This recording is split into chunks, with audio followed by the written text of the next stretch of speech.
Саламатсыздар ма оқушылар? Біздер қазақ тілі сабағынан су тіршілік көзі бөлімін аяқтадық.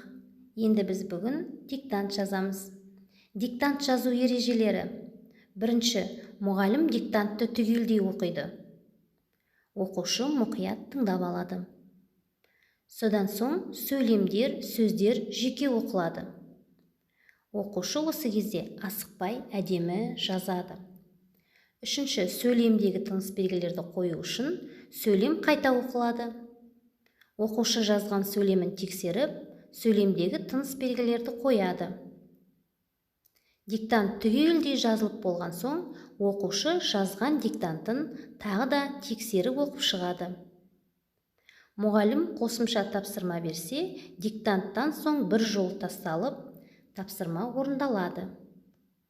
Ереже түсінікті ғой, балалар? Ендеше біз бүгін Балқаш көлі туралы диктант жазатын боламыз. Балқаш көлі ол аумағы жөнінен Каспий, Арал теңізінен кейінгі 3-ші орында тұр. Көлге сұғынып еніп жатырған Сарыесік түбегін көріп тұрмыз ба, балалар? 1 деген цифрмен белгіленіп тұр екен. Осы Сарыесік түбегі Балқашты 2-ге бөледі. Көлге ағып келетін судың негізін Іле өзені құрайтындықтан, яғни батыс бөлігінің суы тұщы болып келеді, ал шығыс бөлігінің суы ащы болып келеді екен. Жақсы, олай болса, дәптерімізді ашып, күннің жадын және диктанттың тақырыбын жазып алайық.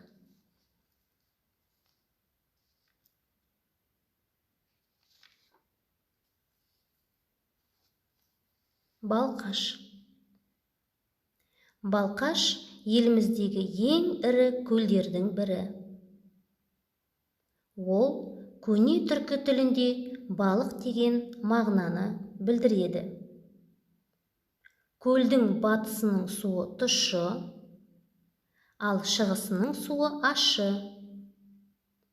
Көлге негізгі суды Іле өзені құяды.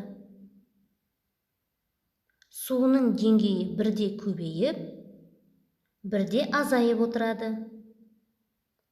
Мұнда балықтың сазан, көксерке, ақмарқа, ақбалық деген түрлері кездеседі. Жақсы, диктантты жазып бастаймыз. Балқаш еліміздегі ең ірі көлдердің бірі.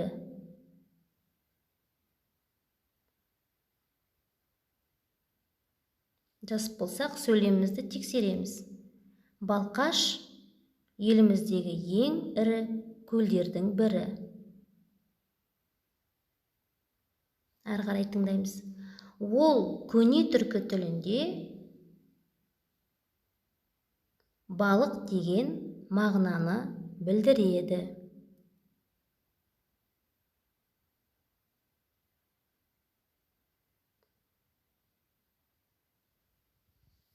Сөйлемімізді тексеріп алайық.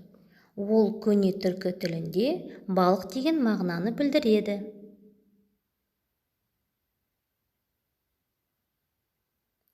Көлдің батысының суы тұщы, ал шығысының суы ащы.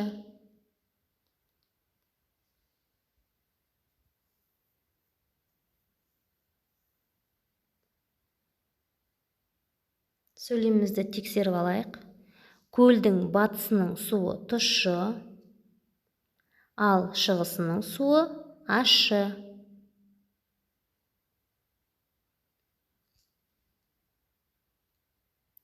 Көлге негізгі суды Іле өзені құяды.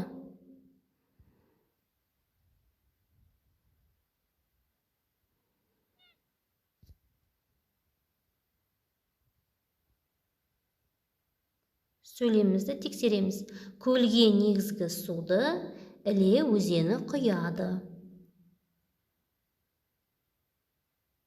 Келесі сөйлемді тыңдаймыз. Суының деңгейі бірде көбейіп, бірде азайып отырады. Суының деңгейі бірде көбейіп, бірде азайып отырады.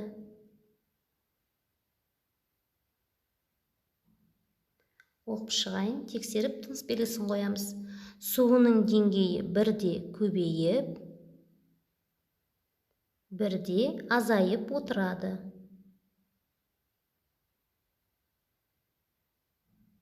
Ары қарай тыңдаймыз. Мұнда балықтың сазан, көксерке, ақмарқа, ақбалық деген түрлері кездеседі. Мұнда балықтың сазан, көксерке, ақмарқа, ақбалық деген түрлері кездеседі. Сөйлемімізді тексеріп алайық. Мұнда балықтың сазан, көксерке, ақмарқа, ақбалық деген түрлері кездеседі.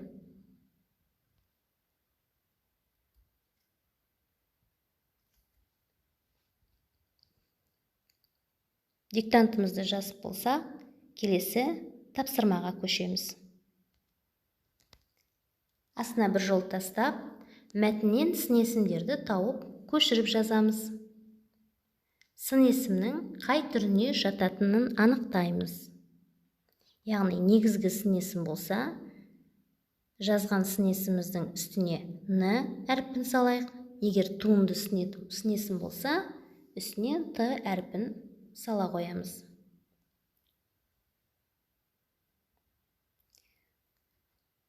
Осымен сабағымыз аяқталды.